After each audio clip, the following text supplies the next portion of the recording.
ஆண்டவராகிய இயேசு கிறிஸ்துவின் ஈடு இணையற்ற திருநாமத்திலே உங்கள் யாவருக்கும் என் அன்பின் நல்வாழ்த்துக்களை தெரிவித்துக் கொள்கின்றேன். கர்த்தருடைய பரிசுத்த ஆவியானவர் தாமே இந்த பரிசுத்த ஓய்வு நாளுக்கு கடந்து வந்திருக்கிற உங்கள் ஒவ்வொருவரையும் என் தேவன் ஆசீர்வதிப்பாராக. நாம் ஜெபிக்கலாம். மகா இரக்கமும் கிருபையும் நிறைந்த எங்கள் நல்ல ஆண்டவரே, இந்த பரிசுத்த ஓய்வு நாள் ஆராதனைக்காய் இந்த சமூகத்தில் நாங்கள் கடந்து வருகிறோம். கர்த்தருடைய ஆவியானவர் ஒரு விஷயம், இந்த கல்வாரி திரு ரத்தம் ஒவ்வொரு இல்லத்திலே ஊற்றப்படுவதாக, ஒவ்வொரு பிள்ளைகள் மீது இயேசுவின் ரத்தம் ஊற்றப்படுவதாக, ஒரு தெய்வீக சுத்திகரிப்பு இயேசுவின் நாமத்தினால் உண்டாவதாக நாங்கள் ஜெபிக்கிறோம், ஸ்தோத்தரிக்கிறோம். தேவ கரம், தேவ பாதுகாப்பு கடந்து வருவதாக நான் ஜெபிக்கிறேன். விசேஷமாய் ஆவியானவரே, பாடுகிற பாடல் வேளைகளை ஆசீர்வதிப்பீராக. பாடல் பாடுகிற பிள்ளைகளை, சகோதரர்களை இரத்தத்தில் மறைத்து அக்கினியாய் எடுத்து என் தேவன் பயன்படுத்துவீராக நாங்கள் ஜெபிக்கிறோம். ஆராதனை வேளையில கர்த்தர் மகிமைப்படும். அதே நேரத்தில் கர்த்தருடைய ஆவியானவரப்பா, தேங்க்யூ, க்ளோரி, தேவ செய்தியிலே கர்த்தர் மகிமைப்படுவீராக. ஒரு ஆழமான ஒரு எச்சரிப்பின் கண்டிப்பின் சத்தத்தை, ஒரு எச்சரிப்பின் வார்த்தையை கர்த்தருடைய ஆவியானவர் எங்கள் மத்தியிலே நீர் வெளிப்பட்டு பேசுவீராக நாங்கள் ஜெபிக்கிறோம், ஸ்தோத்தரிக்கிறோம். வேத வசனம் ஐயா கண்ணாடி என்று வேதம் சொல்லுகிறது. அப்படியாய் சுவாமியுடைய வார்த்தைகள் வெளிப்படுவதாக. வேத வார்த்தை சம்மட்டி என்று வேதம் சொல்லுகிறது. அப்படியாய் சம்மட்டியான வார்த்தைகள் இயேசு கிறிஸ்துவின் நாமத்தினால் வெளிப்படுவதாக நாங்கள் ஜெபிக்கிறோம், ஸ்தோத்தரிக்கிறோம். அப்பா, கர்த்தருடைய கரம் இயேசுவின் நாமத்தினாலே வெளிப்படுவதாக. காணிக்கை பகுதிகள், அறிவிப்பு பகுதிகள், கடைசி ஜெப வேளைகள் ஒவ்வொன்றை கர்த்தர் எங்களுக்கு ஆசீர்வதித்து கொடுப்பீராக நாங்கள் ஜெபிக்கிறோம். தேவ மகிமையை, தேவ வல்லமையை நாங்கள் காண கர்த்தர் கிருபை செய்வீராக. தொடக்கம் முதல் இறுதி வரைக்கும் ஒரு தெய்வீக பிரசனம் எங்களை ஆளுகை செய்யட்டும். இயேசுவின் நாமத்தில் ஜெபிக்கிறோம் நல்ல பிதாவே, ஆமென், ஆமென். ஆண்டவராகிய இயேசு கிறிஸ்துவின் ஈடு இணையற்ற திருநாமத்திலே மறுபடியும் உங்கள் யாவருக்கும் என் அன்பின் நல் வாழ்த்துக்களை நான் தெரிவித்துக் கொள்கின்றேன். இப்பொழுது சகோதரர்கள் உங்களை பாடல் ஆராதனையில நடத்துவார்கள். தேவ பிள்ளைகள் யாவரும் உற்சாகமாய் கரங்களை தட்டி தேவ நாமத்தை மகிமைப்படுத்தும்படி அன்பாய் கேட்டுக்கொள்கிறேன். ஹல்லேலூயா. இந்த நாள் பரிசுத்த ஓய்வு நாள் ஆராதனைக்கு வந்திருக்கிற உங்கள் யாவரையும் ஆண்டவராகிய இயேசு கிறிஸ்துவின் இனிதான நாமத்தினாலே வாழ்த்தி வரவேற்கிறோம்.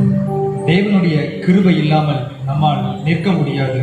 அந்த கிருபை இல்லாமல் நம்மால் இந்த உலகில் சத்துருவை ஜெயிக்க முடியாது.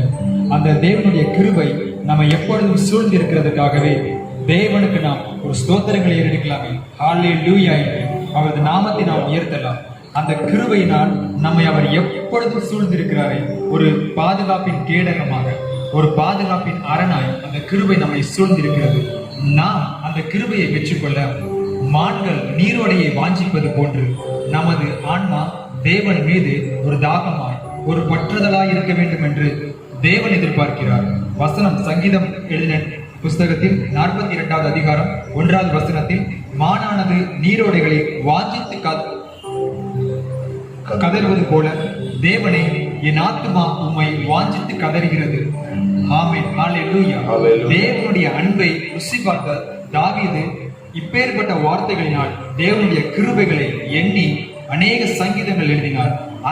அந்த அபிஷேகத்தோடு தேவனுடைய கிருபையை என்றும் நாம் பெற்றுக்கொள்ள விதமாய், எந்த கண்மலையே உமக்கு ஸ்தோத்திரம், எந்த இரட்சகரே உமக்கு ஸ்தோத்திரம் என்று இந்த பாடலை நாம் உற்சாகமாய் ஆவியில் இணைந்து பாடுவார்.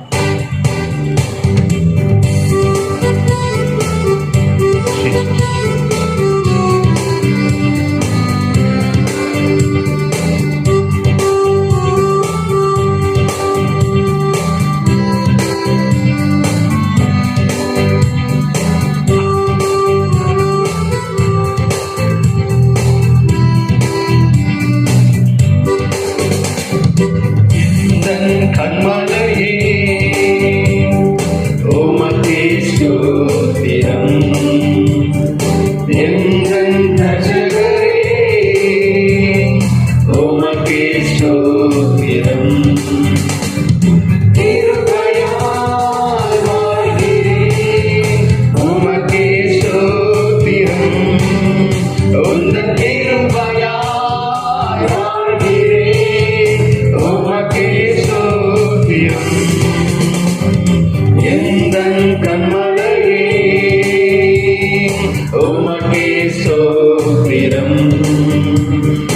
எந்தன் ரட்சகரே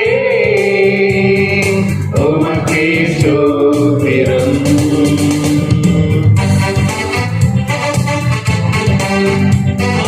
நீரோடை வாஞ்சிப்பது போன்று என் ஆத்மா உம்மையே வாஞ்சிக்கிறது. என் அடைக்கலம், என் கோட்டை, என் தேவன், என் ஜீவனானவரே என்று நான் அவரை உயர்த்தி பாடலாம்.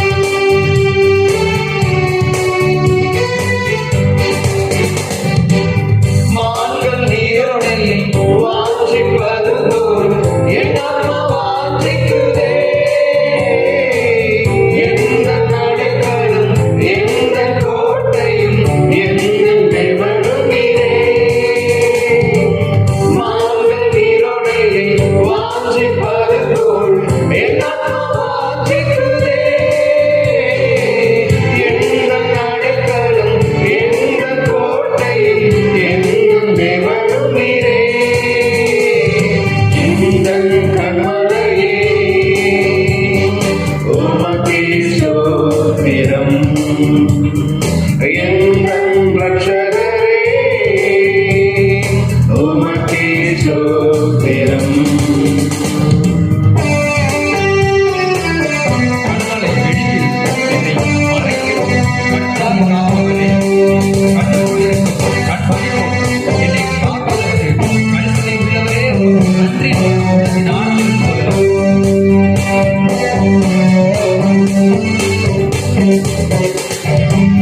கண்மாலை வேடிக்கையில் என்னை மறைத்து கருத்தாய் காப்பவரே. கண்ணுக்குள் இருக்கும் கண்மணி போல கரிசனை உள்ளவரே. கண்மாலை வேடிக்கையில் என்னை மறைத்து கருத்தாய் காப்பவரே. கண்ணுக்குள் இருக்கும் கண்மணி போல கரிசனை உள்ளவரே. எந்தன் கண்மலையே உமக்கே ஸ்தோத்திரம். எந்தன் ரட்சகரே உமக்கே ஸ்தோத்திரம்.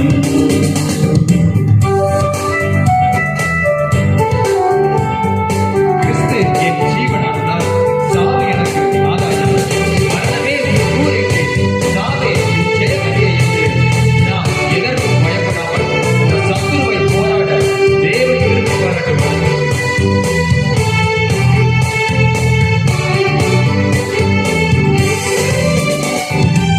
மரணமேவும் கோரு எங்கே, சாயும் ஜெயமெங்கே. கிறிஸ்து என் ஜீவன், சாவு என் ஆதாயம், எதற்கும் பயமில்லையே.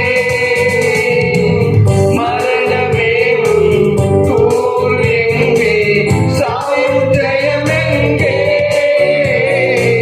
கிறிஸ்து என் ஜீவன், சாவு என் ஆதாயம், எதற்கும் பயமில்லையே. எந்தன் கண்மலையே உமக்கே ஸ்தோத்திரம். எந்தன் ரட்சகரே உமக்கே ஸ்தோத்திரம். எந்தன் கண்மலையே உமக்கே ஸ்தோத்திரம். எந்தன் ரட்சகரே உமக்கே ஸ்தோத்திரம். உந்தன் கிருபையால் வாழ்கிறேன், உமக்கே ஸ்தோத்திரம். உந்தன் கிருபையால் வாழ்கிறேன், உமக்கே ஸ்தோத்திரம். எந்தன் கண்மலையே உமக்கே ஸ்தோத்திரம். எந்தன் ரட்சகரே உமக்கே ஸ்தோத்திரம். ஹல்லேலூயா. தேவனை நாம் கண்மலையாய், அந்த தேவனை நம் இரட்சகராய் நாம் நினைத்திருந்தால் தேவனுடைய கிருபை நம்மை என்றும் சூழ்ந்திருக்கும். அவரது திருப்பாதம் நம்பி வந்த நம்மை அந்த கிருபை என்றும் விலகாமல் தமது அன்பை, அந்த தேவனுடைய அன்பை கண்டடைய தேவனுடைய சமூகத்தில் கண்டடைய அந்த கிருபை நமக்கு ஒத்தாசை செய்யும்.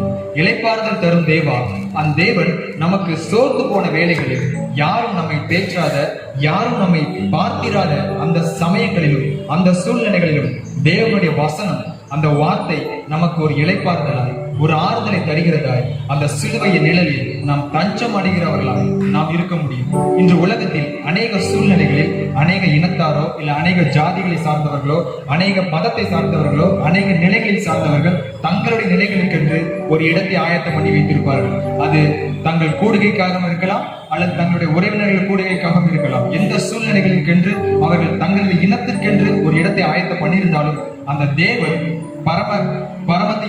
பரலோகத்தையும் அனைத்தையும் படித்த அந்த தேவன் தமது கிருபையினால் தம் குமாரனையே நமக்கு உலகத்துக்கு அனுப்பினவர். ஒரு வேறுபாடு இல்லாமல், ஒரு ஜாதி இனம் என்கிற எந்த ஒரு வேறுபாடும் இல்லாமல் சிலுவையின் நிழலில் நாம் அனைவரும் வந்தடையத்தக்கதாய், அந்த தேவனுடைய அன்பை நாம் ருசி பார்க்கத்தக்கதாய் அவரது திருப்பாதம் நம்பி வர நம்மை அவர் அழைக்கிறார். ஒருவேளை இன்று நீங்கள் இளைப்பாறுதல் இல்லாமல் சோர்ந்து போன நிலையில் இருந்தால் அந்த தேவனுடைய திருப்பாதத்தை தேடி வாருங்கள். அவருடைய கிருபை நிறைவாய் நம்மை வழிநடத்தும். அந்த அபிஷேகத்தோடு இந்த பாடலை நாம் உற்சாகமாய் பாடலாம்.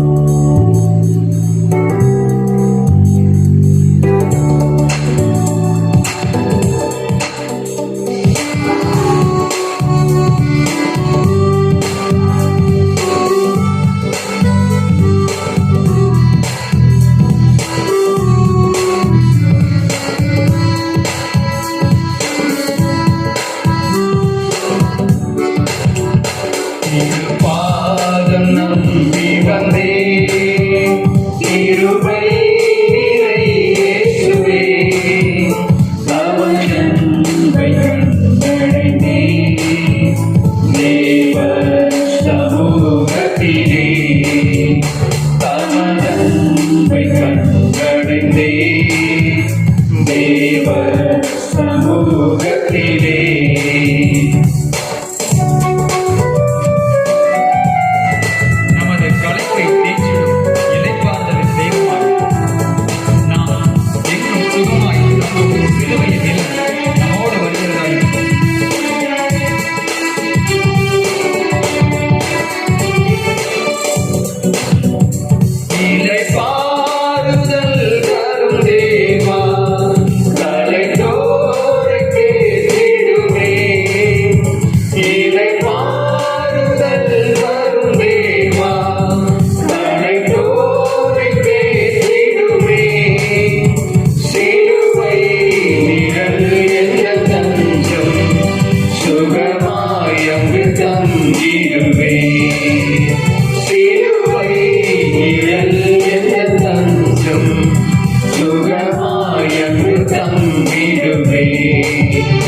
திருப்பாதம் நம்பி வந்தே, கிருபை நிறை இயேசுவே, தமதன்பை கண்டடைந்தே, தேவ சமூகத்திலே, தமதன்பை கண்டடைந்தே, தேவ சமூகத்திலே.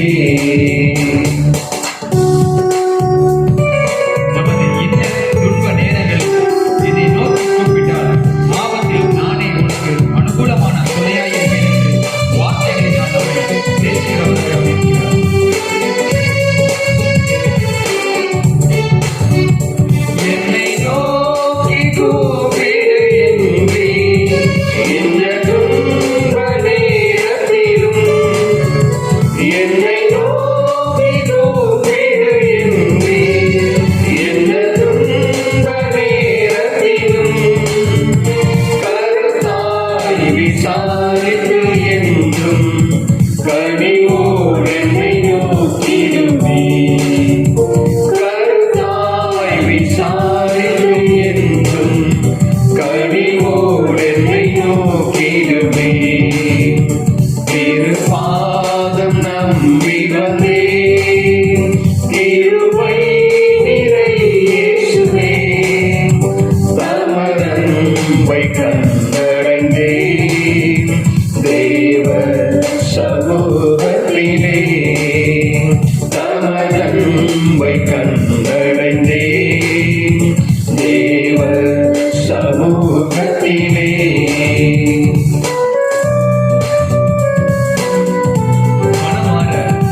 சமூகத்திலே. ஹல்லேலூயா. தேவன் நமக்கு ஒரு காரியத்தை வாய்க்க செய்ய வேண்டுமானால் நாம் நமது உள்ளத்தின் இயக்கங்களையும் உள்ளத்தின் ஆசைகளையும் எல்லா சூழ்நிலைகளையும் ஸ்தோத்திரத்தோடு கூட அவருக்கு நாம் விண்ணப்பங்களாய் அவர் சமூகத்தில் நாம் ஏறெடுக்க வேண்டும். அன்னாள் அப்படித்தான் அன்று தனக்குள் இருந்த எல்லா கவலைகளையும் எல்லா துக்கங்களையும் அவன் தேவனுடைய சமூகத்தில் வந்து ஒரு சத்தமிட்டு அழுகிற சூழ்நிலையில் அல்ல, அவர் ஒரு ஏலியின் அந்த ஆசாரியனுடைய கண் பார்வையில் அவர் இருந்தாலும் தன் உள்ளத்தின் ஆழத்தில் இருந்து தன் இருதயத்தில் இருந்த கவலைகள் எல்லாவற்றையும் கண்ணீரோடு தேவனுடைய சமூகத்தில் அவர் ஊற்றிவிட்டார். ஆனால் ஒருவேளை நம்மை பார்க்கிறவர்கள் நாம் ஏதோ பிதற்றுகிறவர்களா இருக்கலாம் என்றவர்கள் எண்ணலாம். ஆனால் நமது உள்ளத்தின் எண்ணங்களை உள்ளத்தின் வேண்டுதல்களை தேவன் அறிந்திருக்கிறார். தேவன் நம் கண்ணீரை துடைத்திடவும் நமக்குள் இருக்கிறார் என்ற விசுவாசத்தோடு நமக்கு அவர் வெளிப்படுவார். அன்றும் அப்படித்தான்.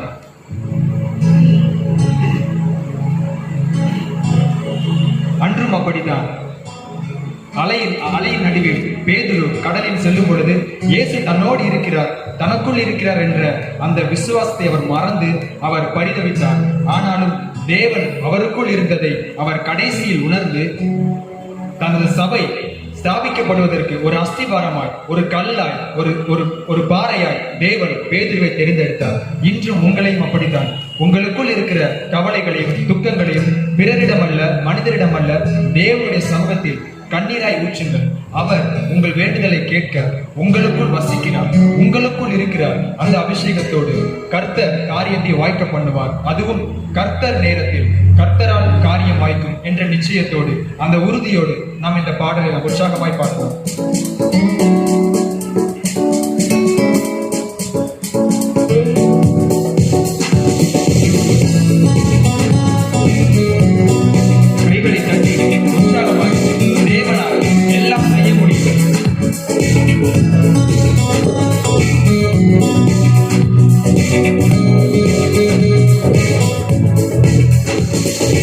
காரியத்தை வாய்க்க பண்ணும் கர்த்தர் உன்னோடு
தேவன் நம்மை அழைத்தவர், அவர் நம்மை முன்குறித்து அழைத்தவர், நம்மை கடைசி வரை நம்மை அழைத்து செல்வார். அவர் நமக்குள் இருக்கின்ற அந்த இயேசு என்று பெரியவர். நாம் அறியாததும் நாம் எட்டாததுமான பெரிய காரியங்களை அவர் நம் முன்பதாக நமக்காய் அவர் செய்ய வல்லவர். நம்பிக்கை இல்லாத நிலையில் இருந்தாலும் விசுவாசம் நமக்குள், கடுகளவு விசுவாசம் நமக்குள் இருந்தால் அந்த தேவனுடைய மகிமை நம்மை சூழ்ந்து நிற்கும். எந்த சூழ்நிலைகள் நமக்கு எதிராக இருந்தாலும் அந்த தேவனுடைய கரம் நம்மை விடுவிக்கிறதாய், நம்மை தப்புவிக்கிறதாய், நமக்கு பாதுகாப்பின் அரணாய் அந்த கரம் நம்மோடு இருக்கும். அந்த உனக்குள்ளே இருக்கின்ற இயேசு என்று பெரியவரே, நீ அறியாததும் உனக்கு எட்டாததுமான பெரிய காரியங்களை அவர் செய்திடுவார் என்று பாடலை நாம் உற்சாகமாய் பாடலாம்.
அவர் நமக்காய் யாவையும் செய்து கொடுப்பார்.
என் இயேசு என்றும் பெரியவரே, எனக்குள்ளே இருக்கின்ற என் இயேசு என்றும் பெரியவரே.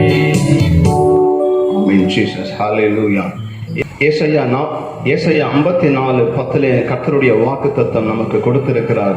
மலைகள் விலகினாலும் பர்வதங்கள் நிலை பெயர்ந்தாலும் என் கிருபை உன்னை விட்டு விலகாது, என் சமாதானம் உன்னை விட்டு நிலை பெறையாது. ஆமென், ஹல்லேலூயா. தேவ ஜனமே, எவ்வளவு பெரிய வாக்குத்தத்தம் நமக்கு கொடுத்திருக்கிறார். அன்று இஸ்ரவேல் ஜனங்களை பார்த்து தேவன் அதை சொன்னார், தீர்க்கதரிசியை கொண்டு. ஆமென், ஹல்லேலூயா. இப்போதும் கர்த்தர் உங்களை பார்த்து சொல்லுகிறார், என் சமாதானம் உங்களை விட்டு நிலை பெறையாது என்று. ஆமென், ஹல்லேலூயா. தேவ ஜனமே, எவ்வளவு பெரிய பாக்கியம்.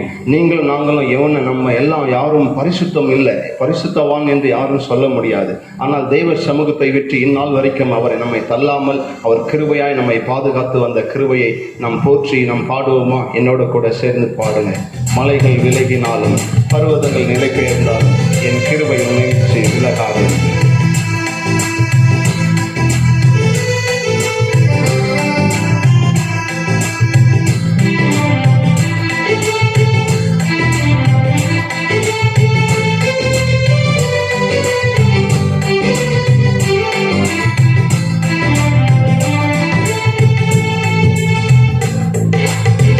மலைகள் விலகினாலும் பர்வதங்கள் நிலை பெயர்ந்தாலும் கிருபை விலகாது, சமாதானம் நிலை பெறாது. மலைகள் விலகினாலும் பர்வதங்கள் நிலை பெயர்ந்தாலும் கிருபை விலகாது, சமாதானம் நிலை பெயராது. மலைகள் விலகினாலும் கிருபை விலகாதையா, கிருபை விலகாதையா. ஏசையாவும் கிருபை விலகாதையா, கிருபை விலகாதையா. மலைகள் விலகினாலும் பர்வதங்கள் நிலை பெயர்ந்தாலும் கிருபை விலகாது, சமாதானம் நிலை பெயராது. மலைகள் விலகினாலும் அவர் கோபம் கொள்வதில்லை என்று ஏசாயா 54:9 கர்த்தர் வாக்குத்தத்தம் பண்ணியிருக்கிறார். தேவ ஜனமே, இது எவ்வளவு பெரிய ஸ்லாக்கியம் நமக்கு கொடுத்திருக்கிறார். ஆமென். அவர் நாமத்தை நாம் போற்றி நாம் பாடுவோம். எதிரான கிருபை நமக்கு தந்திருக்கிறார். ஆமென்.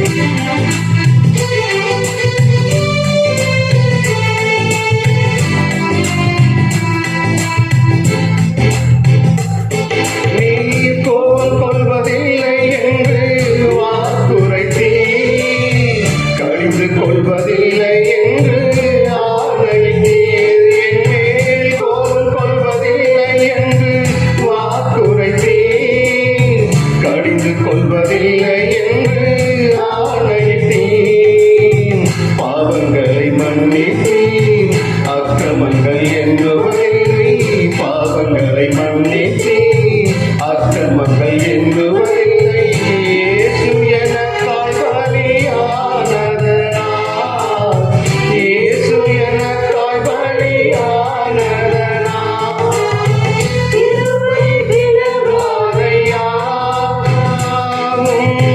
கிருபை விலகாதையா. இசையாவும் கிருபை விலகாதையா, கிருபை விலகாதையா. மலைகள் விலகினாலும் பர்வதங்கள் நிலை பெயர்ந்தாலும், மலைகள் விலகினாலும் பர்வதங்கள் நிலை பெயர்ந்தாலும் கிருபை விலகாது, சமாதானம் நிலை பெயராது. மலைகள் விலகினாலும். எத்தனை பெரிய கிருபை! எல்லாம் நாம் போற்றி பாடுவோம். தேவ உனக்கு அது ஆமென், ஹல்லேலூயா. ஆமென். யாக்கோபுக்கு விரோதமாய் மந்திரம் இஸ்ரவேலுக்கு விரோதமாய் சொன்ன ஆண்டவராகிய நம் பட்சத்தில் இருக்க ஒன்றை குறித்தும் கவலைப்படாது, துதித்துக் கொண்டிருங்கள். ஆமென்.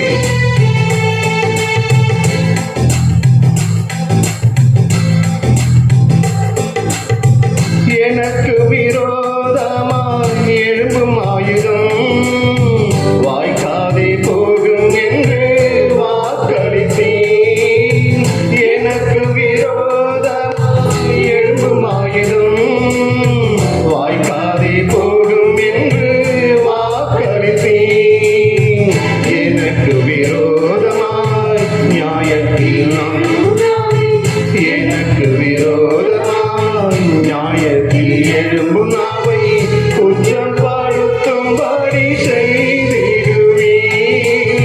குற்றம் படுத்தும்படி செய்திடுவீர். கிருபை விலகாதையா, கிருபை விலகாதையா, இசையாவும் கிருபை விலகாதையா, கிருபை விலகாதையா.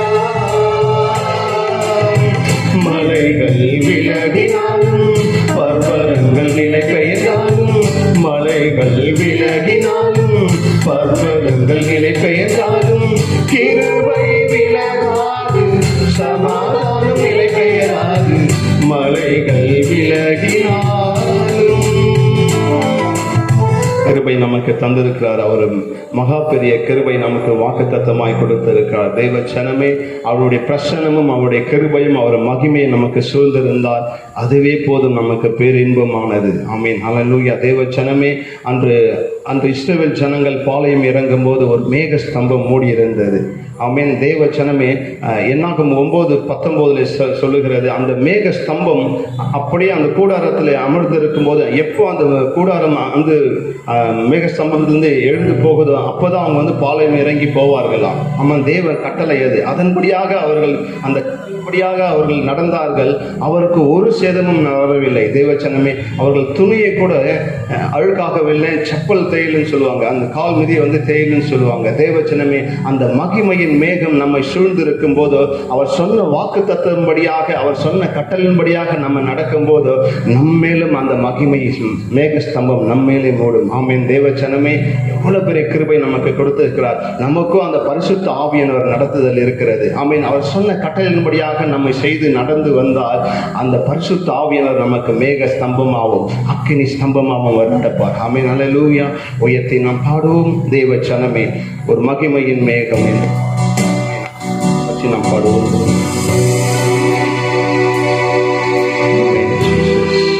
எத்தனை பெரிய கிருபை அவர் தந்திருக்கிறார் நமக்கு. ஆமீன், ஹல்லேலூயா. அப்படியே அதை உணர்ந்து இருதயத்தின் ஆழத்திலிருந்து கரங்களை உயர்த்தி, நீங்க இருக்கிற இடத்திலிருந்து கரங்களை உயர்த்தி, அந்த மகிமையின் மேகத்தை நாம்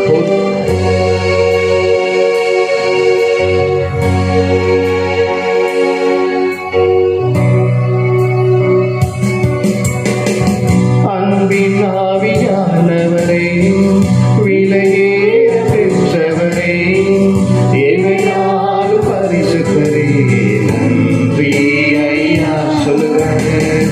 அன்பின் ஆவியானவரே, விலையேற பெற்றவரே, எமையால் பரிசுத்தரே, நன்றி ஐயா. இந்த இடத்தை மூடுதே ஒரு மகிமையின் மேகம், என் ஜனத்தை மூடுதே ஒரு மகிமையின் மேகம், இந்த இடத்தை மூடுதே ஒரு மகிமையின் மேகம், என் ஜனத்தை மூடுதே. விலகாத மேகம் நீர், முன் செல்லும் மேகம் நீர், விலகாத மேகம் நீர், முன் செல்லும் மேகம் நீர். ஆவியானவரே, ஆவியானவரே, வல்ல ஆவியானவரே, தெளிவின் ஆவியானவரே, மகிமையின் ஆவியானவரே, தூய ஆவியானவரே. என் பேச்சில, என் மூச்சில, என் சொல்லில, என் செயலில கலந்திருக்கீங்க.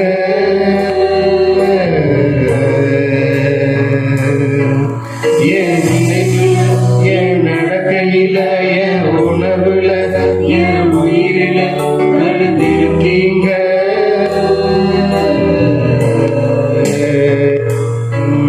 என் பேச்சில, என் மூச்சில, என் சொல்லில, என் செயலில கலந்திருக்கீங்க.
இடத்தை மூடுதே. ஒரு மகிமையின் மேகம் என் ஜனத்தை மூடுதே. விலகாத மேகம் நீ, உன் செல்லும் மேகம் நீ. விலகாத மேகம் நீ, உன் செல்லும் மேகம் நீ. ஆவியானவரே, அன்பின் ஆவியானவரே, வல்ல ஆவியானவரே, தெளிவின் ஆவியானவரே, மகிமையின் ஆவியானவரே, தூய ஆவியானவரே. ஒரு மகிமையின் மேகம் இடத்தை மூடுதே. ஒரு மகிமையின் மேகம் என் ஜனத்தை மூடுதே.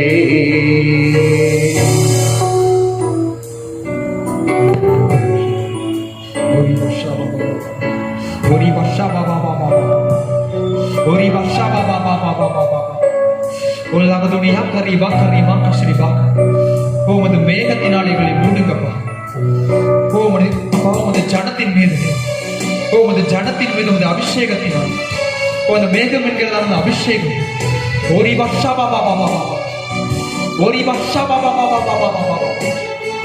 ஒரு திரையனை எங்களை மூடட்டும் தகவல். என் ஜனங்கள் நான் அடிக்கும் நன்மையினால் திருப்தி ஆவார்கள் என்று சொன்னீரே. அந்த மேகத்தினால் இந்த ஆண்டு எங்களை மூடினீரே, உமக்கு நன்றி. ஓ நீர் அளித்த திருப்தியினால் எங்களை மூடினீரே. ஓ உமது திருப்தி என்கிற மேகத்தினால்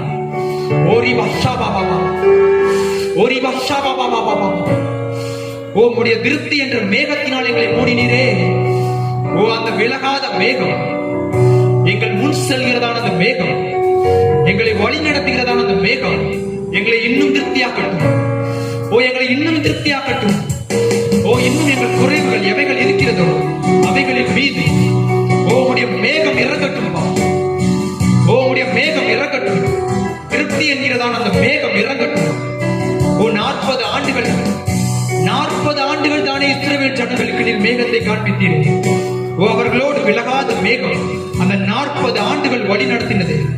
ஓ எங்கள் மீது, ஓ எங்கள் மீது, ஓ எங்கள் மீது அந்த திருப்தி என்கிற மேகத்தினால் நிரப்புகிறதற்காய் ஓ உமக்கு நன்றிப்பா. ஓ thank you glorious wonderful Jesus.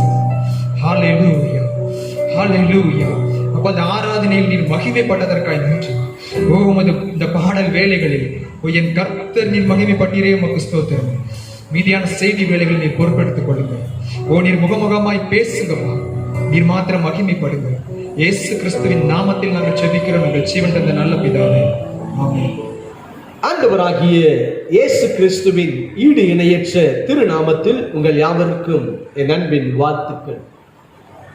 இந்த நாள் தியானிக்கும்படி கர்த்தர் தெரிந்து கொண்டதான வேத வசனம் கலாத்தியருக்கு எழுதின நிருபம் 5வது அதிகாரம் 26ஆம் வசனத்தை வாசிக்க கேட்போம்.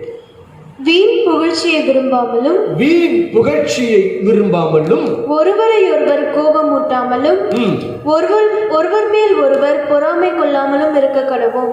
எனக்கு அருமையான தேவ பிள்ளைகளே, இன்றைக்கு கர்த்தருடைய ஆவியானவர் நம்மோடு கூட பேசுகிற ஒரு வார்த்தை, ஒரு வசனம், ஒருவர் மேல் ஒருவர் பொறாமை கொள்ளாமலும் இருக்க கடவோம் என்று கலாத்திய சபைக்கு அப்போஸ்தலனாகிய பவுல் எழுதுகிறதான சொல்லுகிறதான வார்த்தையை இன்றைக்கு நாம் தியானிக்க போகிறோம். நாம் கடந்த நாட்களிலிருந்து நாம் தியானித்துக் கொண்டு வருகிறோம் நம்முடைய ஜெபத்திற்கு எதிரி யார் என்று சொல்லி.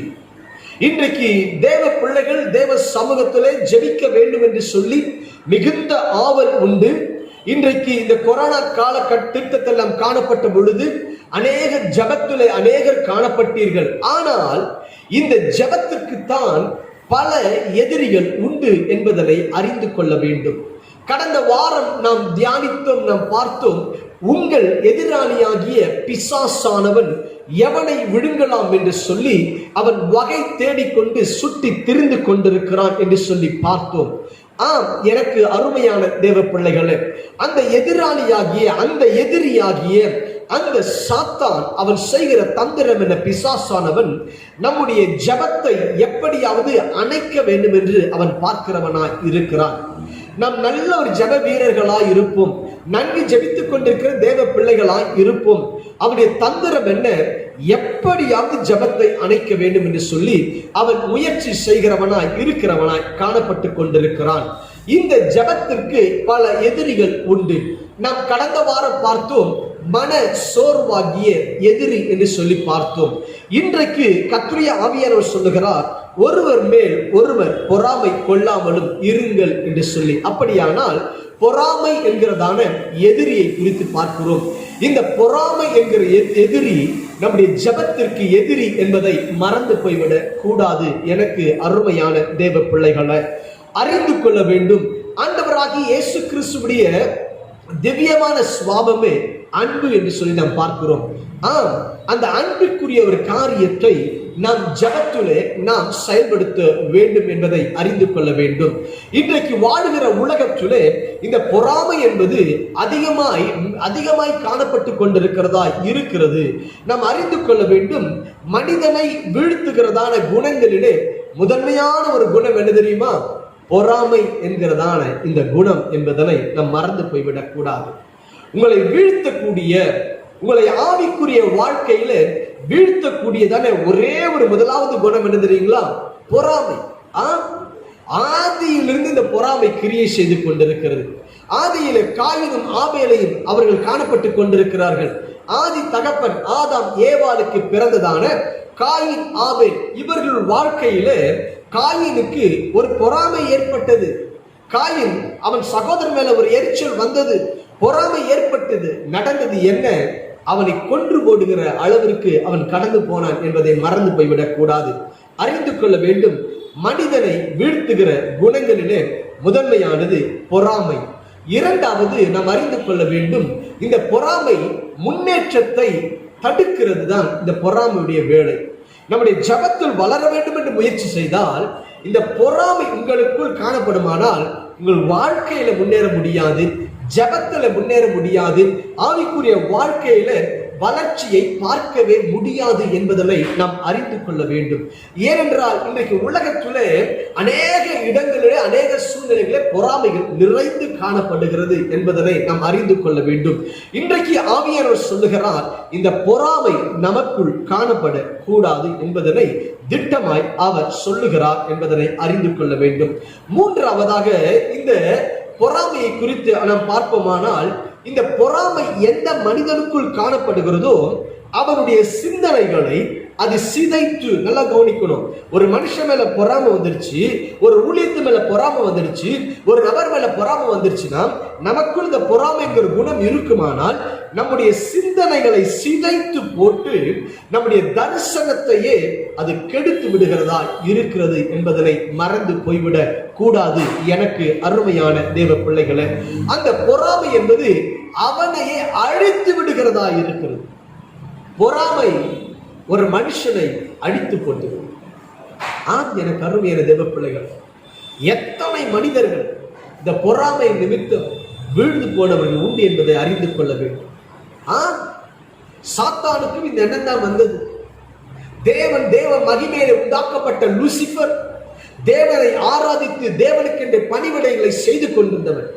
அவன் கனத்தை விரும்பி அவனுக்குள்ள ஒரு பொறாமை ஏற்பட்டபடியினாலே அவன் தள்ளப்பட்டவனாய் காணப்பட்டான் என்பதனை மறந்து போய்விடக் கூடாது. இன்றைக்கு ஆவிக்குரிய பிள்ளைகள் என்று சொல்லுகிறோம், ஆவிக்குரிய வாழ்க்கை வாழுகிறோம் என்று சொல்லுகிறோம். ஆனால் நம்முடைய ஜீவியத்திலே இந்த பொறாமை என்கிறதான இந்த குணம் ஒட்டி கொண்டிருக்கிறது என்பதனை மறந்து போய்விடக் கூடாது. எத்தனை ஜனங்கள் வாயிலே அவர்கள் பேசுகிறது வித்தியாசம், ஆனால் செயலிலே நடக்கையிலே பின்பதாய் பேசுகிற பல சூழ்நிலைகளை அறிந்திருக்கிறோம். ஆனால் அறிந்து கொள்ள வேண்டும், எனக்கு அருமையான தேவ பிள்ளைகளை, தெளிவாய் வேதம் சொல்லுகிறது, ஒருவர் மேல் ஒருவர் பொறாமை கொள்ளாமலும் இருக்க கடவோம் என்று சொல்லி. அதுதான் தேவனுடைய வாழ்க்கை.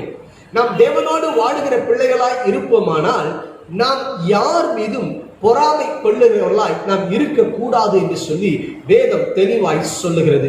நீதிமொழிகளின் புஸ்தகம் 14வது அதிகாரம் 30ஆம் வசனத்தை வாசிக்க கேட்போம். சொஸ்த மனம் உடலுக்கு ஜீவன், பொறாமையோ எலும்புருக்கி. பொறாமையோ எலும்புருக்கி என்று வேதம் சொல்லுகிறது.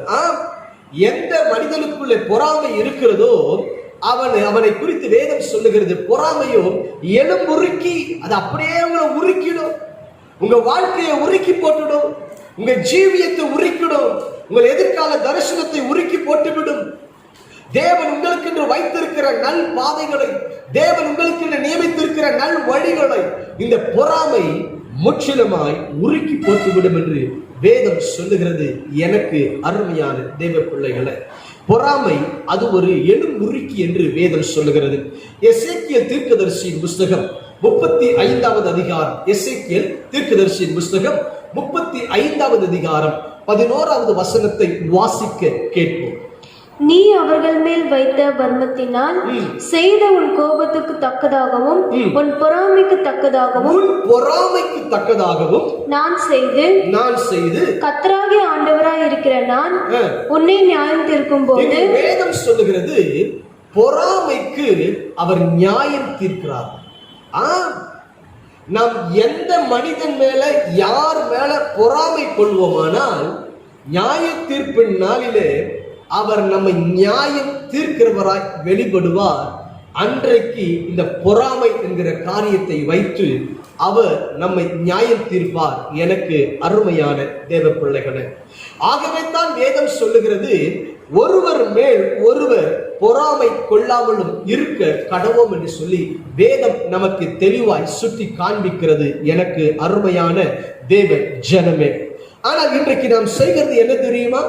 நாம் இந்த பொறாமையில் தான் நிறைந்து காணப்படுகிறோம். எனக்கு அருமையான தேவ பிள்ளைகளே, நீ ஆவிக்குரிய தேவ பிள்ளையா இருந்தால், நீ கர்த்தருடைய தேவனுடைய பிள்ளையா இருப்பாயானால் உனக்குள்ளே தேவனுடைய அன்பு மாத்திரமே காணப்படும் தவிர பொறாமை என்பது உனக்குள்ளே காணப்பட கூடாது என்பதனை இன்றைக்கு பரிசுத்த ஆவியானவர் திட்டமாய் வலியுறுத்தி சொல்லுகிறார்.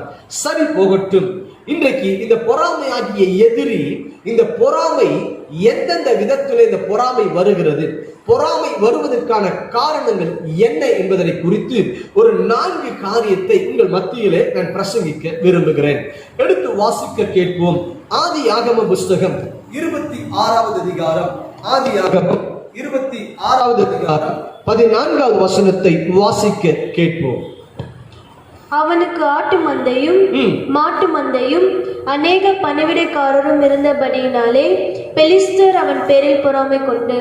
இங்கு வேதம் சொல்லுகிறது, அவனுக்கு ஆட்டு மந்தை மாட்டு மந்தை அநேக பணிவிடைக்காரர்களும் இருந்தபடியினாலே பெலிஸ்தியர் அவன் மேல் பொறாமை கொண்டு என்று வேதம் சொல்லுகிறது. அதற்கு மேலாக நாம் 12வது வசனத்தை வாசிப்போமானால், ஈசாக்கு அந்த தேசத்தில் விதை விதைத்தான், கர்த்தர் அவனை ஆசீர்வதித்ததினாலே அந்த வருஷத்திலே 100 மடங்கு பலன் அடைந்தான் என்று சொல்லி வேதம் சொல்லுகிறது. எனக்கு அருமையான தேவ பிள்ளைகளை, முதலாவது என்ன காரணம் தெரியுமா பொறாமை வர்றதுக்கு? அறிந்து கொள்ள வேண்டும். மற்றவர்கள் ஆசீர்வதிக்கப்படுகிற ஆசீர்வாதத்தை கண்டு நமக்கு பொறாமை வருகிறது. இங்கு ஈசாக்கை கர்த்தர் ஆசீர்வதிக்கிறார். ஈசாக்கை கர்த்தர் ஆசீர்வதித்துக் கொண்டே இருக்கிறார். ஈசாக்கு 100 மடங்கு பலனை எப்பொழுது பெற்றுக்கொண்டான் தெரியுமா? இந்த ஈசாக்கு பஞ்ச காலத்திலே, பஞ்ச நேரத்திலே அவன் விதை விதைத்து அவன் 100 மடங்கு ஆசீர்வாதத்தை பெற்றுக்கொண்டான். எனக்கு அருமையான தேவ பிள்ளைகளை, ஆண்டவர் மற்றொரு காரு கொடுக்கலாம், பங்களா கொடுக்கலாம், நல்ல வேலையை கொடுக்கலாம், மற்றொரு உயர்ந்த ஸ்தானத்தில் வைத்திருக்கலாம், தேவன் நேர்த்தியாய் நடத்தலாம், நீ பல ஆண்டுகள் ஜெபித்துக் கொண்டிருக்கலாம். ஆனால் உன்னோடு கூட இருக்கிறவர்கள், நீ பார்க்கிறவர்கள், அவர்கள் கர்த்தரால் ஆசீர்வதிக்கப்படுவதை குறித்து ஒருவேளை அவர்கள் ஆசீர்வாதத்தை கண்டு நமக்குள் பொறாமை என்பது வரக்கூடாது என்பதனை பரிசுத்த ஆவியானவர் வலியுறுத்தி இன்றைக்கு சொல்லுகிறார். எனக்கு அருமையான தேவ பிள்ளைகளை, என்னிடத்துல சிலர் என்னிடத்தில் இப்படியாய் சொல்லுவார்கள், பாஸ்டர் நாங்கள் ஜெபிக்கிறோம், எல்லாம் பண்றோம், அங்க பாருங்க துன்மார்க்கன், அந்த துன்மார்க்கன் அவன் துன்மார்க்கமாய் ஜீவிக்கிறான், உலக பிரகாரமாய் வாழுகிறான், உலக பிரகாரமாய் ஜீவித்துக் கொண்டிருக்கிறான், ஏதோ ஒரு பாவத்துல ஏதோ ஒரு காரியத்தை குடிக்கிறான், எல்லாம் செய்யறான், எல்லாம் காரியம் செய்யறான், துன்மார்க்கமாய் ஜீவித்து, ஆனால் அவனோ ஆசீர்வதிக்கப்பட்டு கொண்டு போய் கொண்டிருக்கிறான். அவனை பாருங்க, அவனுக்கு கார் இருக்கு, பங்களா இருக்கு, எல்லாம் இருக்கு. நான் இன்னைக்கு ஓட்டாண்டியான உட்கார்ந்து கொண்டிருக்கிறேன், நான் இப்படி உட்கார்ந்து கொண்டிருக்கிறேன்னு சொல்லிட்டு இன்னைக்கு அநேகர் சொல்லுகிறவர்கள் உண்டு. வேதம் என்ன சொல்லுது தெரியுமா? எடுத்து வாசிப்போம். நீதிமொழிகள் புஸ்தகம் 24வது அதிகாரம் 19வது வசனம். பொல்லாதவர்களை குறித்து எரிச்சலாகாதே, துன்மார்க்கர் மேல் பொறாமை கொள்ளாதே. துன்மார்க்கர் மேல் பொறாமை கொள்ளாதே. அவன் எப்படி ஆசீர்வாதத்தை பெற்றுக் கொள்கிறானோ பெற்றுக்கொள்ளட்டும். அவன் ஆசீர்வாதத்தை பார்த்து நீ பொறாமை கொள்ளக்கூடாது என்று சொல்லி வேதம் சொல்லுகிறது.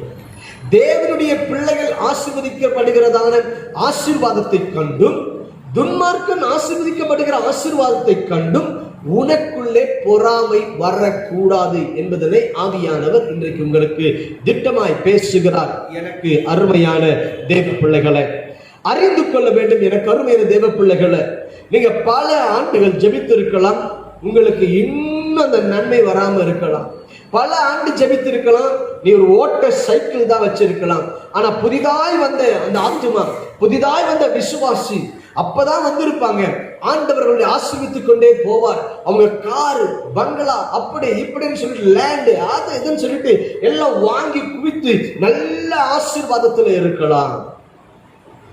சிலர் சாட்சி சொல்லலாம் வந்துட்டு.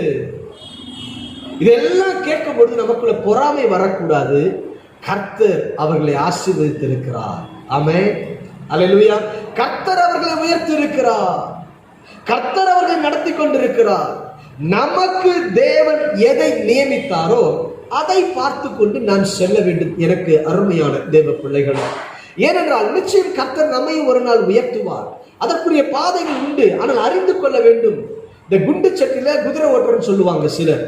ஒருவேளை உங்களுக்கு குண்டு சட்டில தான் குதிரை ஓட்டணும்னு வச்சிருந்தாருன்னா நாம அதற்குள்ளதான் செய்யறோம் எல்லாமே. நான் இப்படி இருக்கணும் அப்படி இல்லை, ஆண்டவர்களுக்கு இப்படிதான் வச்சிருந்தாருன்னா அந்த பாதைக்குள்ள போ. அறிந்து கொள்ள வேண்டும். எனக்கு அருமையான தேவ பிள்ளைகளை, யோசேப்பை கர்த்தர் வைத்தார், யோசேப்பை உயர்த்தினார். யோசேப்புக்கு அந்த பாதையை வைத்து கர்த்தர் உயர்த்தினார். ஆனால் அவனை தேவன் ஒரு அதிபதியாய் மாற்றணும், ஜீவரட்சணை செய்யணும். அவனை கர்த்தர் நடத்தினார், அவனை ஆசீர்வதித்தார். ஒரு தானியேலை ஆசீர்வதித்தாரானால், தானியேலை உயர்த்தினார், ஒரு உயர்ந்த பதவியை கொடுத்தாரானால் அது அவனை கர்த்தர் ஆசீர்வதித்தார். இப்ப காயின் என்ன செய்ய முடியும்? யோசிச்சு பாருங்க. ஆபேலின் காணிக்கை அவர் அங்கீகரிச்சிட்டாரு, ஆபேல் ஆசீர்வதிச்சாரு. ஆபேலின் காணிக்கை தேவன் காணிக்கையை அங்கீகரிக்கிறார்னா அவனை ஆசீர்வதிக்கிறார் என்று அர்த்தம். அல்லேலூயா. அப்ப என் தம்பியுடைய காணிக்கை மட்டும் ஆண்டவர் அங்கீகரிச்சிட்டாரு, ஏன் காணிக்கை அங்கீகரிக்கல? இப்ப என்ன வந்துருச்சுங்க? பொறாமை வந்துருச்சு. முடிவு என்ன? யோசித்து பாருங்க. ஆவிக்குரிய பிள்ளை குடும்பம் ஆவிக்குரிய ரீதியில காணப்படுகிற காரியம் தான் இன்னைக்கு நடைபெறுகிற காரியங்களை ஆராய்ந்து பார்க்க வேண்டும். பொறாமை என்பது ஆவிக்குரிய வாழ்க்கையில வந்துவிடவே கூடாது. எனக்கு அருமையான தேவ பிள்ளைகள், தேவன் நம்மை எப்படி நடத்துகிறாரோ அந்த பாதைக்கு நம்மை வணைந்து நம்மை ஒப்பு கொடுத்து அந்த பாதைக்கு நேராய் நாம் கடந்து போகும்பொழுதுதான் கர்த்தர் நம்மை நேர்த்தியாய் ஆசீர்வதிக்க வல்லமை உள்ள தேவனாய் வெளிப்படுகிறார் என்பதனை மறந்து போய்விடக் கூடாது. முதலாவது, மற்றவர்கள் ஆசீர்வதிக்கப்படுகிற ஆசீர்வாதத்தை கண்டு அந்த ஆசீர்வாதத்தை பார்த்து பொறாமை. இரண்டாவதாக, ஆதியாகம புஸ்தகம் 37வது அதிகாரம் 11வது வசனத்தை வாசிக்க கேட்போம். அவன் சகோதரர் அவன் மேல் பொறாமை கொண்டார்கள். அவன் சகோதரர் அவன் மேல் பொறாமை கொண்டார்கள் என்று வேதம் சொல்லுகிறது. யாருடைய சகோதரர்கள்? யோசேப்பின் சகோதரர்கள் பொறாமை கொண்டார்கள் வசனம் சொல்லுகிறது. வாசிக்க கேட்போம். ஆதியாகமம் 37வது அதிகாரம் 2ஆம் வசனத்திலிருந்து 4ஆம் வசனம் வரை வாசிக்க கேட்போம். யாக்கோபுடைய சந்ததியின் வரலாறு. யோசேப்பு 17 வயதிலே தன் சகோதரருடனே ஆடுகளை மேய்த்து கொண்டிருந்தான். அந்த இளைஞன் பில்காள் சில்பாள் என்னும் தன் தகப்பனுடைய மறுமனை ஆட்டுகளின் குமாரரோடு இருந்து அவர்களுடைய துன்மார்க்கத்தை தன் தகப்பனுக்கு சொல்லி வருவான். இஸ்ரவேலின் முதிர் வயதிலே யோசேப்பு தனக்கு பிறந்ததினால் இஸ்ரவேல் தன் குமாரர் எல்லாரிலும் அவனை அதிகமாய் நேசித்து அவனுக்கு பலவர்ணமான அங்கியை செய்வித்தான்.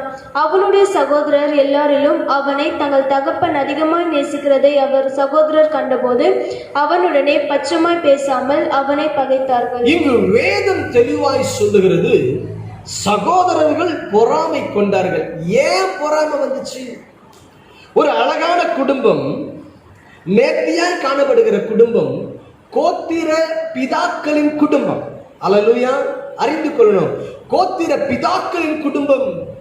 ஏனென்றால் யாக்கோபுக்கு அடுத்துதான் அந்த கோத்திர பிதாக்கள் 12 கோத்திரங்கள் உண்டாகிறது. அவனுடைய 12 பிள்ளைகளும் 12 கோத்திரங்களாய் காணப்பட்டவர்கள். கோத்திர பிதாக்களின் குடும்பத்திலேயே பொறாமை உள்ள வந்துச்சு. ஏன் வந்துச்சு பொறாமை? இவரை குறித்து வேதம் சொல்லுகிறது, யோசேப்புக்கு 17 வயது, 17 இயர்ஸ். அந்த 17 வயதில் காணப்படுகிற யோசேப்பு தன் தகப்பனாகிய இஸ்ரவேலுக்கு யாக்கோபுக்கு அவன் முதிர் வயதில் பிறந்தபடியினாலே அவன் செய்தது என்னன்னா, மற்ற குமாரரை பார்க்க கொஞ்சம் அதிகமா நேசிச்சான். அது மாத்திரமில்லை, என்ன செய்தான் தெரியுங்களா? பல வர்ண அங்கியை செய்துவிட்டு அவனுக்கு அவன் கொடுத்தான். ஆகவே தங்கள் வசனம் சொல்றதுனால அவன் சொன்னான், அவனை தங்கள் தகப்பன் அதிகமாய் நேசிக்கிறதை அவன் சகோதரர் கண்ட பொழுது அவனை பட்சமாய் பேசாமல் அவனை பகைத்தார்கள்னா பொறாமை கொண்டார் என்று வேதம் சொல்லுது. என்னைக்கா இருந்தாலும் கடைக்குட்டி என்னும் பொழுது அந்த கடைக்குட்டிக்கு அதிகமான செல்லம் இருக்கதான் செய்யும். அல்லேலூயா. அது மாத்திரமல்லாமல் வயது முதிர்ந்த காலத்திலே அவனுக்கு ஒரு பிள்ளை. அறிந்து கொள்ள வேண்டும், இங்கு நடைபெறுகிற காரியம் என்ன? இவன் சகோதரர்களாலே இதை தாங்கிக் கொள்ள முடியவில்லை. நல்லா கவனிக்கணும், கோத்திர பிதாக்களாய் காணப்படுகிற குடும்பம், கோத்திர பிதாக்களின் சூழ்நிலை வருகின்ற குடும்பம், இந்த 12 கோத்திரத்திற்குள்ளே காணப்படுகிற குடும்பத்திற்குள்ள தான் இந்த பொறாமை என்கிறதான சத்துரு நுழைகிறான். நல்லா தெரிஞ்சுக்குங்க. நீங்க ஜெபத்துல உட்காருவீங்க, இந்த எண்ணம் போராடும். வேதத்தை வாசிப்பீங்க, இந்த எண்ணம் போராடும். எப்படி தெரியுமா? அதற்கு ஒரு விளக்கத்தை கொடுக்கிறேன். வாசிப்போம் 18ஆம் வசனம். இந்த பொறாமை என்ன செய்தது பாருங்க. அவர்கள் அவனை தூரத்தில் வர கண்டு, தூரத்துல வராங்க. எதற்கு தெரியுமா யோசேப்பு வரான்? இவன் பிக்னிக் வரல. யோசேப்பு தன் சகோதரர்களை அவன் நலம் விசாரிக்கும்படிக்கு வருகிறான். தன் சகோதரர் சூழ்நிலை என்னவாச்சு, எப்படி இருக்கிறாங்க, அதை பார்க்கிறதற்காய் வந்து கொண்டிருக்கிறான். அப்படி வந்து கொண்டிருக்கிற யோசேப்பை இவன் தூரத்துல வருகிறத பார்த்த உடனே ஒரு பிளான் போடுறாங்க. என்ன பிளான் போடுறாங்க வாசிங்க. அவன் தங்களுக்கு சமீபமாய் வரும் முன்னே அவனை கொலை செய்யும்படி சதியோசனை பண்றாங்க பாருங்க. அல்லேலூயா. ஒரு பொறாமை ஒரு மனிதனுக்குள் வரும் பொழுது தன் சொந்த சகோதரன் தான், தன்னோடு கூட பிறந்தவன் தான், தன் தகப்பனுக்கு பிறந்தவன் தான், ஆனால் தகப்பன் இவன் மீது அதிகமாய் நேசத்தை வைத்துக் கொண்டிருக்கிறான் என்று சொல்லி அவனை கொலை செய்வதற்காக ஒரு சதி திட்டத்தையே இந்த பொறாமை தீட்டுதுவார். நீ நம்மால் எப்படி நம்ம ஜெபம் பண்ணுவோம், ஆண்டவரே யார் மேல பொறாமை வந்துடும், அவங்களை இப்படி ஆண்டவரே, அவங்களை அப்படி ஆண்டவரே. இதுவும் ஒரு கொலைக்கு சமந்தான். அறிந்து கொள்ள வேண்டும் என கருமையான தேவ பிள்ளைகள். இன்றைக்கு கர்த்தருடைய பரிசுத்த ஆவியானவர் நம்மோடு கூட அவர் திட்டமாய் பேசுகிறார். ஒருவருக்கு அதிகமான நேசம் கிடைப்பதை பார்த்து ஒரு பொறாமை வந்துவிடக் கூடாது. நடைபெற்றது என்ன தெரியுமா? இந்த யோசேப்பின் நிலைமை, யோசேப்பின் சூழ்நிலை பாருங்க. ஆதியாகமம் 37ஆவது அதிகாரம் 28வது வசனம். இந்த வர்த்தகரான மீதியானியர் கடந்து போகிற போது அவர்கள் யோசேப்பை அந்த குழியிலிருந்து தூக்கி எடுத்து அவனை இஸ்மவேலர் கையில் 20 வெள்ளிக்காசுக்கு விற்று போட்டார்கள். நல்லா கவனிக்கிறீங்க, 20 வெள்ளிக்காசுக்கு அவனை விற்று போட்டு விட்டார். அறிந்து கொள்ள வேண்டும். கொலை செய்யும்படி சதியோசனை பண்ணி ஒரு குழியில முதலாவது போடுகிறார்கள். ஆனாலும் இவங்களை குழியில போடக்கூடாது, சரி ஓகே இவளை விற்று போட்டுடலான்னு இன்னொருத்தர் ஒரு யோசனை வருது. தப்புவிக்கணும்னு ஒருத்தர் யோசிக்கிறான். ஆனா தப்புவிக்க வேண்டிய ஒரு சூழ்நிலையில இப்ப குழியில போட்டவனை விற்று போட்டுடலான்னு ஒரு ஐடியா பண்றாங்க.